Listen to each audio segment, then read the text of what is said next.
Hello, ito na naman ngayon ang ating paksiw, guys. Yan, magpaksiw tayo ng ito po, marot.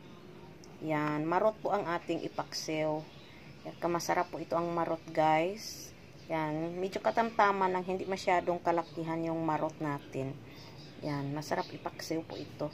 Bumili ako ng kalahating kilo.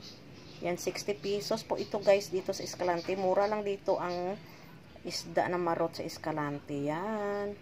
At ito ang ating mga lamas, ingredients sa ating paksiw. So, ilagay na natin sa ating kaldero.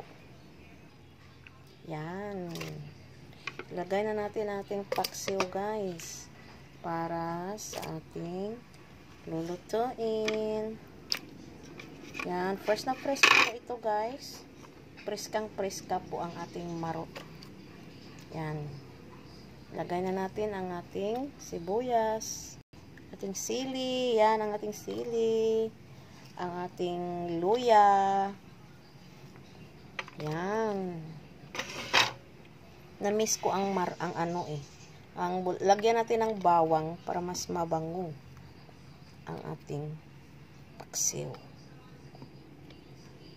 So, lagyan natin ng asin.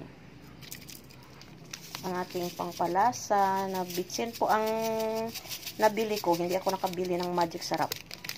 Meron tayong sinamak. Ito po ang sinamak. Yan. Sinamak lang po ang ating sabaw. Toyo. Lagyan natin ng konting toyo, guys. Yan.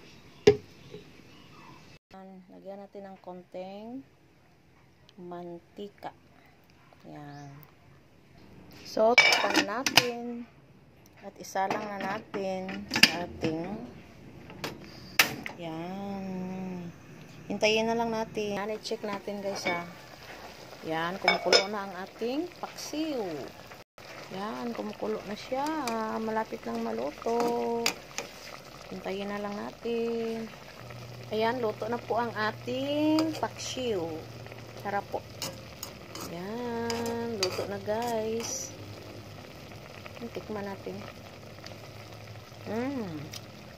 Sarap. Sarap po ang paksiw natin. Sarap po ang paksiw. Ayan. Charang. Kulo-kuloan natin ng konti, pahubas-hubas natin kasi mas masarap yung sabaw niya. Meron siyang sabaw ng konti. Yung matira yung konti na lang na sabaw.